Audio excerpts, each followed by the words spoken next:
A continuación, Quito TV. Quito TV, con el arquitecto David López, en Telesucesos, Canal 29.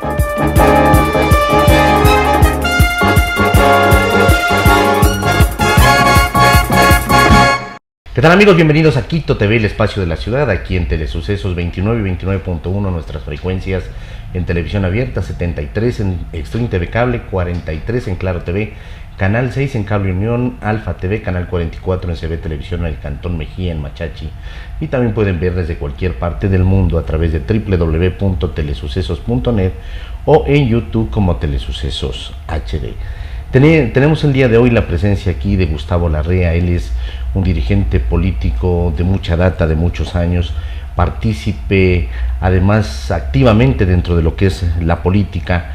Actualmente es director de Democracia Sí, usted sabrá corregirme, señor Larrea, estamos en lo correcto, ¿no? Sí, director del movimiento Democracia Sí, y vamos a hablar además un poco de la situación política actual que vive el país, los escenarios que se pudieran dar. Y también vamos a hablar sobre un acuerdo, un pacto que se llama un pacto ético y social que se ha firmado con Yacu Pérez también, con miras a las elecciones del 2025. Eso lo dejamos ahí puntualizado. ¿Cómo está, señor Larrea? Bienvenido. Muchísimas gracias, un gusto poder dialogar esta noche. Bueno, un escenario actual político del país donde está en proceso un juicio político al presidente de la República, Guillermo Lasso. Se encuentra actualmente dentro de lo que es la Comisión de Fiscalización. Se han aceptado, tengo entendido, 49 pruebas, creo, dentro de un camino que ha dictaminado la Corte Constitucional, además donde se va hacia el tema del posible peculado, ¿no? Del presunto peculado dentro de lo que son las empresas públicas y el caso Flopec principalmente. ¿Cuál es el escenario que se viene dando o cuáles son los escenarios que se pudieran dar de aquí para adelante?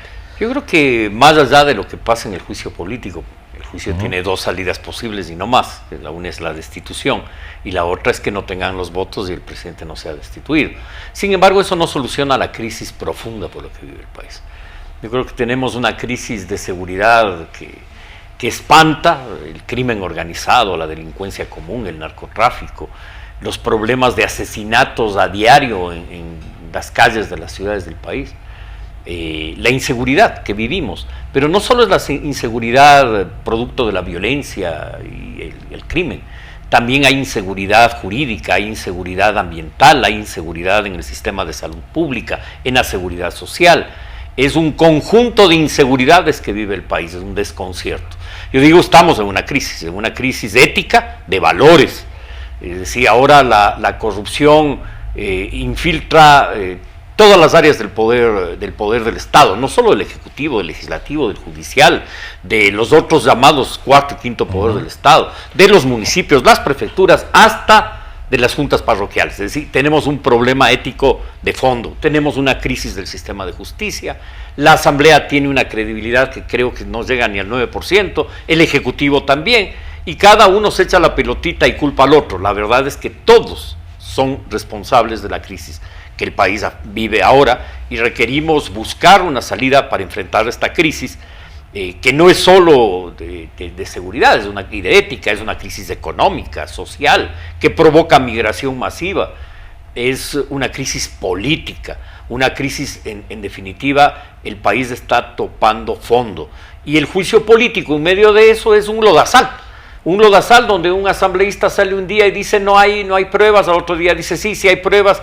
y hay una acción en que la política se ha convertido en politiquería barata y donde no existe credibilidad ni confianza del pueblo ecuatoriano en las instituciones públicas. Por lo tanto, se requiere una renovación de fondo del país. Independientemente entonces de las dos salidas, la destitución o no conseguir los votos dentro de lo que es el juicio político, ¿cuál es la salvación para nuestro país? Yo creo que es de mediano plazo. Yo creo que mientras se juega al juicio político, los problemas de la nación siguen su curso. La migración sigue, y la migración no solo por pobreza, la migración de la juventud porque no encuentra esperanza en el país. ¿Una pérdida de esperanza? Una pérdida de fe, de esperanza, de credibilidad. Y esto es muy grave, está afectando los cimientos mismos de nuestra nación. Y creo que para eso es necesario enfrentarlo, y por eso firmamos un pacto ético-social con el movimiento Somos Agua que dirige Yacu Pérez, en función de hacer una convocatoria a la ciudadanía, de constituir un amplio frente para juntos buscar una salida a la crisis. Por eso les llamamos pacto ético, porque creemos que hay que poner fin a esta desangre de la corrupción que en definitiva abarca a todas las funciones y poderes del Estado. Además, es para las elecciones del 2025. Eso hay que verlo. Es decir, sí, el 2025 hay elecciones. Es evidente que el cambio político de fondo se va a producir el 25, más allá de las consecuencias del juicio político, porque si es destituido el presidente, lo va a reemplazar el vicepresidente Borrero. Por lo tanto, institucional y democráticamente ese es el camino. El camino que este frente, este pacto ético-social busca es un camino de unidad de amplios sectores para ponernos de acuerdo en un programa de salvación nacional, en un programa para enfrentar la crisis y en el impulso de una Asamblea Nacional Constituyente. Porque creemos que la Constitución vigente, que es un laberinto, por llamarle de alguna manera, lleno de incoherencias, con funciones del Estado en crisis, con una institucionalidad en crisis, es necesario renovar esa Asamblea Nacional por una nueva institución legislativa que podría ser la bicameralidad. Es necesario eliminar el quinto poder del Estado y concretamente el Consejo de Participación Ciudadana, que de participación ciudadana no tiene absolutamente nada. Más allá, cuestionado los resultados electorales del 5 de abril de parte de muchos de los candidatos. Creo que la desconfianza en institucionalidad es generalizada. Por lo tanto, dos líneas: una, un acuerdo programático amplio, democrático, y un acuerdo por constituir una constitución que implique un pacto social, un pacto con el sector empresarial, un pacto con la ciudadanía de largo plazo, para darle al país salida ante la crisis y para que podamos tener un país en paz. Esos dos aspectos, ¿podía haberlos hecho el presidente Lasso? ¿Está a tiempo también de hacerlos, de crear por lo menos un acuerdo nacional, un acuerdo de salvación, como usted ha dicho, y además hacer algo dentro de un tema constituyente? Yo creo que él tenía toda la opción hace 2 años, cuando llegó al poder, incluso llegó con una consigna del gobierno del encuentro: haga el encuentro, así de simple. No lo hizo, cometió a nuestro criterio un error de fondo, un error grave, porque no es posible en democracia, salvo en dictaduras o en monarquías, gobernar una sola fuerza política por una razón. La primera fuerza política en general es la primera minoría, no es la mayoría. Y por lo tanto, si uno ve el mapa político europeo, ve el mapa político asiático, uno va a ver que hay acuerdos y alianzas, es decir, la primera minoría se alía con fuerzas afines para construir una mayoría. Que no es un reparto del poder. No es el toma y daca, ni es entregar hospitales, ni es entregar esta corruptela, es cogobernar. En España, por ejemplo, históricamente ha habido gobiernos que los españoles llaman de cohabitación, donde el partido mayoritario se alía con una o dos fuerzas políticas y constituye un gobierno conjunto, donde cada uno comparte responsabilidades, y no son pactos ni mucho menos, digamos, que deterioran a la sociedad, sino que al contrario, la fortalecen. Creo que ahí él cometió un error, y que se comete con mucha facilidad, creer que una minoría puede gobernar por sí sola. Creo que ese es un error que no sé si esté a tiempo de corregirlo. El otro es, el mismo presidente dijo el 6 o 7 de febrero que él había leído el resultado electoral y que iba a hacer cambios y que iba a corregir, que él comprendía el mensaje que el pueblo le daba. Ha pasado más de 2 meses. Ha pasado 2 meses y el sentido de urgencia de este gobierno lo fue perdiendo. Tuvo sentido de urgencia el momento en que impulsó la vacunación, por ejemplo. Un plan concreto, con recursos, con acciones, ejecutivo, solucionas problemas. Igual se requiere un plan de seguridad con capacidad ejecutiva. Se requiere un plan para resolver el problema de la salud pública, de la seguridad social. Algo se ha hecho en ese campo, no digo que no, pero se debió hacer muchísimo más. Actuar con sentido de urgencia. No dejar para mañana lo que se debe hacer hoy, que es lo que está pasando en la acción del Ejecutivo, del Legislativo, de la Corte de Justicia, porque la crisis institucional es de todo el Estado. Hay fuerzas que están ayudando a este tema de la inseguridad, buscando algún tipo de beneficio propio, de interés? Yo creo que es evidente, el crimen organizado está operando en el país impúdicamente desde hace por lo menos una década, si no es más. Es decir, se ha logrado ir asentando año por año, mes por mes, día por día. Es decir, hoy ya vemos los resultados de una falta de política de seguridad del Estado. Errores graves como por ejemplo poner la ciudadanía universal como concepto constitucional, más allá de que es un principio al que debe dirigirse la humanidad entera, pero una cosa es un principio y otra cosa es la operatividad real de ese principio. No hay condiciones para eso, porque el crimen organizado, ante la apertura que tuvo el Estado ecuatoriano, se metió al país. Claro, ¿cómo adquirir esa ciudadanía universal? Es distinto. ¿Qué requisitos? Y es un proceso, no es una declaración, no es un suceso. Hay que construir esa ciudadanía universal, donde, por ejemplo, cualquier ecuatoriano pueda viajar a cualquier parte del planeta. Pero eso es un proceso, no es un decreto, no es un hecho. Hay que construirlo, y creo que como eso hay abuso de los recursos constitucionales de amparo, de habeas corpus. Vemos criminales, asesinos, narcotraficantes que salen libres porque un juez cantonal les da la libertad.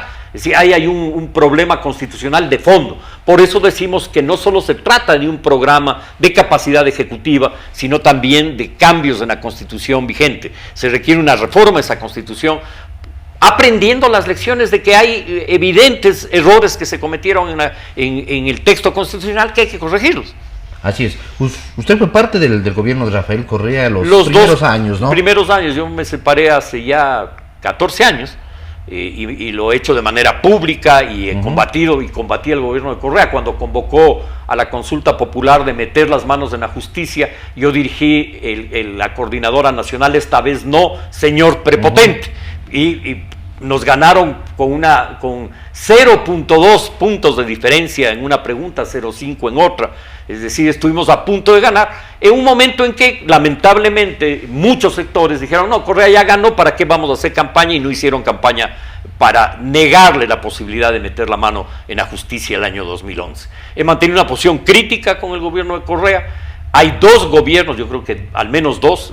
El primer gobierno de Correa, 2007-2009, que es un gobierno incluso de cogobierno, porque en el gobierno de Correa, entre el 2007 y 2009, hay dirigentes de otras fuerzas políticas como ese acuerdo nacional que estábamos hablando. Ese acuerdo que permitió dar las bases para lo que se llamó Revolución Ciudadana y que se convirtió realmente en un eslogan y no más que eso, porque el país no cambió. ¿En qué momento perdió ese horizonte? Yo creo que el 2009, cuando es reelecto, se cierra el gobierno, empiezas a ver una política abiertamente autoritaria y empiezan casos de corrupción que después se develan en los años subsiguientes.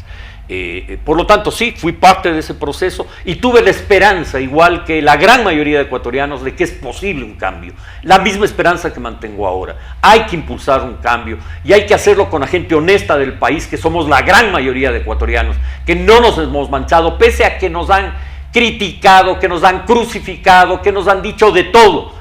Una sola prueba en mi contra existe, porque he sido un hombre honesto y leal con mi pueblo y mi país. Por eso está aquí en el país, además. Por eso estoy aquí caminando solo por las calles, con afecto. Alguna gente todavía no comprende y cree que yo fui guerrillero. Puro cuento, puro calumnia en mi contra. Y les vuelvo a repetir, no hay una sola prueba en mi contra, porque no soy un hombre de violencia, soy un hombre de paz. He peleado por la democracia desde muchacho, desde joven, contra la dictadura militar, cuando gritábamos en las calles de Quito y pintábamos las paredes de la ciudad: dictadura no, democracia sí. Así es. ¿Por qué son tan permeables nuestras instituciones a ese tema de la corrupción? Por la falta precisamente de gente honesta, de ética, ese pacto ético del que estamos hablando. Yo creo que hay varias. Hay un problema que se produce con la idea de que el dinero es lo más importante, de que tener fortuna económica es el ideal de vida, es el sinónimo de éxito, y el dinero fácil. Entonces hay, por un lado, una pérdida de valores éticos. Es decir, sin duda el dinero ayuda, pero el dinero debe ser ganado con honestidad, debe ser ganado con el esfuerzo, el trabajo, y no con lo que pasa ahora, el asalto a los fondos públicos, la delincuencia, etcétera. Creo que ahí hay un tema de valores, pero también hay un tema de un sistema de contratación pública que aparentemente iba a blindar la corrupción y que lo que permitió es crear canales de corrupción. Direccionar. Hay que cambiar la ley de contratación pública. La contratación pública tiene que ser una urna de cristal, donde todos los procesos sean públicos y no tramposos, con pliegos amañados, con requisitos amañados. Por ejemplo, voy a poner un ejemplo que conversábamos ayer con los dirigentes de la Cámara de la Pequeña y Mediana Industria de Pichincha.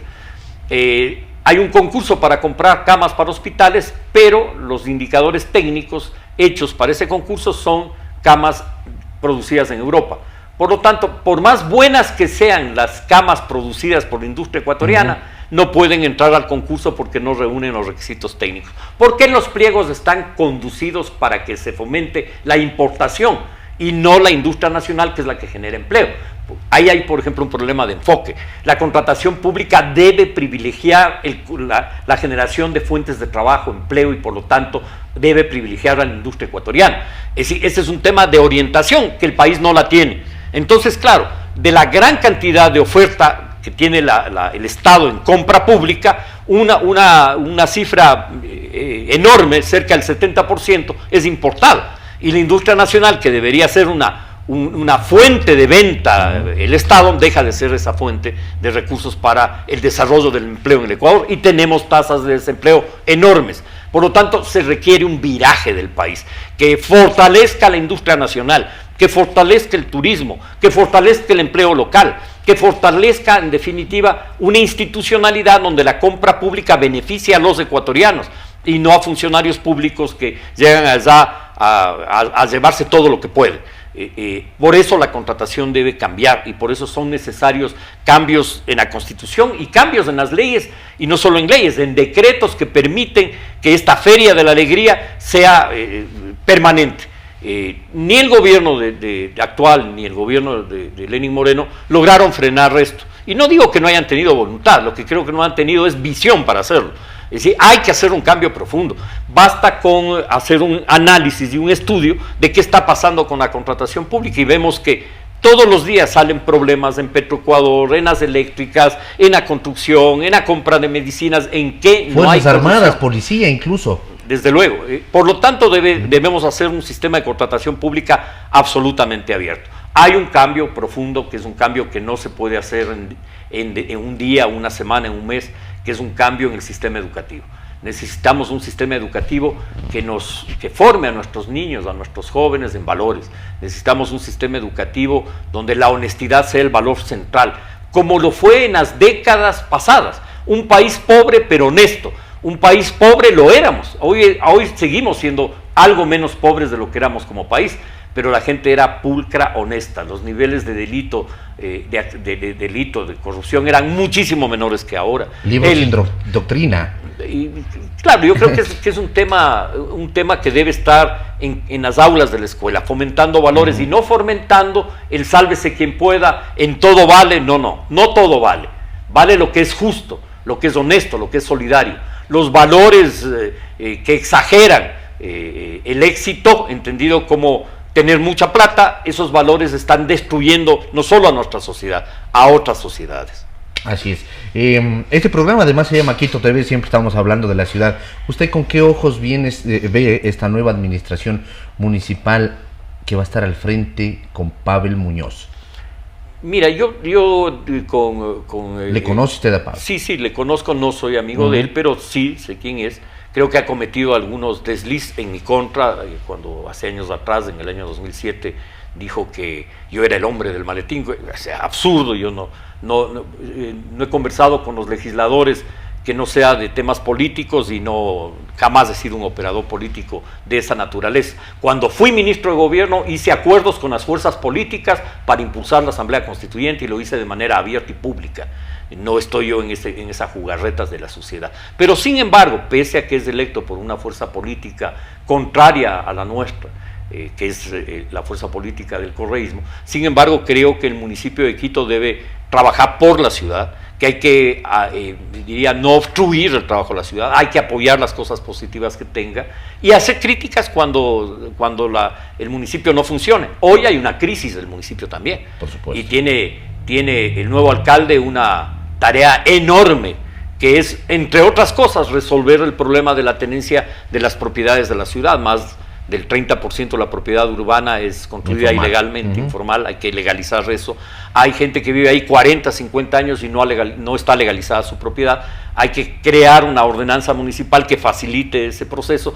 Él se ha comprometido públicamente a hacerlo, esperemos que lo haga. Se requiere una política que fomente el empleo en Quito. Por lo tanto, debe ser Quito una ciudad dinámica en economía, debe fortalecerse la micro, pequeña, mediana empresa de la ciudad para la generación de empleo. Hay que solucionar el problema del transporte de la ciudad, que es caótico. No se ha construido vías ya más de 10 años, creo que 15 años, en que la vialidad dentro de la ciudad no ha sido prioridad. Es necesario modernizar el sistema de transporte y de movilidad. Es decir, bajar el tema de la movilidad y el tiempo que se demora la gente en un auto, por lo menos un 40% menos de lo que hoy se demora, y esto implica cambios. El metro va a ayudar en algo, pero es necesario además interconectar el metro con los valles. Hay cambios que hacer en esa línea. Hay cambios con Carapungo, con Quitumbe al sur. Desde luego, con el Valle de los Chillos, con el Valle de Tumbaco. ¿Sí? Hay un trabajo enorme que tiene la alcaldía que hacer. Y hay un tema ambiental complejo. Estas ciudades de cemento, donde se construyeron bulevares de cemento con una mentalidad de cemento y hierro, tienen que ser bulevares ambientales. Quito tiene que ser una ciudad jardín. Tenemos que cambiar la mentalidad y esperemos que el alcalde lo haga. Nosotros, como Democracia Sí, tenemos un concejal, que es Diego Garrido, y Diego tiene el apoyo de nuestra organización para impulsar estos cambios y para apoyar los cambios positivos, igual que cuando veamos problemas, hacer una crítica pública, sincera. Nosotros no somos calumniadores, jamás lo hemos sido, somos una fuerza política seria, pero queremos contribuir para que Quito mejore. Y si es un alcalde con el cual tenemos discrepancias políticas de fondo, no quiere decir que nosotros vamos a obstruir su acción, al contrario, vamos a facilitar su acción. Ciudad jardín, ese término que se utilizó además en Quito en 1910, más o menos, en la primera década del siglo pasado. ¿Por qué no hacer de nuestras ciudades, no solo de Quito, de todas las ciudades del país, lo que era Babilonia, con la ciudad jardín de Babilonia, que los puentes, jardines colgantes? ¿Por qué no pensar en una ciudad donde la naturaleza gane terreno, donde recuperemos nuestros ríos, donde recuperemos la fauna urbana, y no solo la fauna urbana, hacer de la ciudad una ciudad para vivir? Una ciudad que respire. Exactamente, donde vuelvan los pájaros, que algo en la pandemia regresaron, pero eso es una visión que es absolutamente contemporánea, que es ciudades, diría yo, cada vez más cercanas a la naturaleza y más lejanas al hierro y al cemento. Y esto es un proceso, no es un suceso. Va a tocar años trabajar, pero hay que hacerlo. Y que es posible. Y que es absolutamente posible. Volver a tener en los balcones de la ciudad flores en todos los balcones de la ciudad, en los edificios. Es decir, entender que sembrar jardines, árboles, es vida. Y creo que eso además embellece la ciudad. Creo que hay proyectos que hay que impulsar para Quito, nosotros vamos a actuar de manera propositiva. Así es. Ayudar a construir y no obstruir dentro de lo que es además las normas. Por ejemplo, en relación al gobierno nacional, nosotros creemos que el gobierno le falta sentido de urgencia, que tiene que meterle ñeque, que más allá que el presidente se quede o se vaya, y su gobierno, incluyendo el vicepresidente Borrero, tienen que impulsar cambios, y cambios urgentes. El país está en una profunda crisis. Sentido de urgencia. Señor Larrea, muy gentil por haber estado aquí. Las puertas del canal siempre están abiertas. Gracias por haber atendido esta invitación. Muchísimas gracias y un gusto haber compartido estos minutos. Amigos, Gustavo Larrea ha estado el día de hoy hablando sobre la situación política actual del país. También hemos topado algo del tema de la ciudad y lo que se viene con esta próxima administración que entra en funciones en la ciudad el 14 de mayo. Hasta la próxima, que pasen bien, felicidades.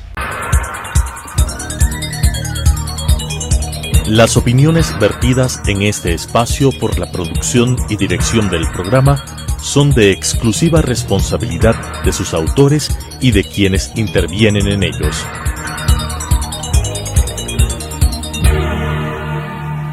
Quito TV, con el arquitecto David López, en Telesucesos, Canal 29.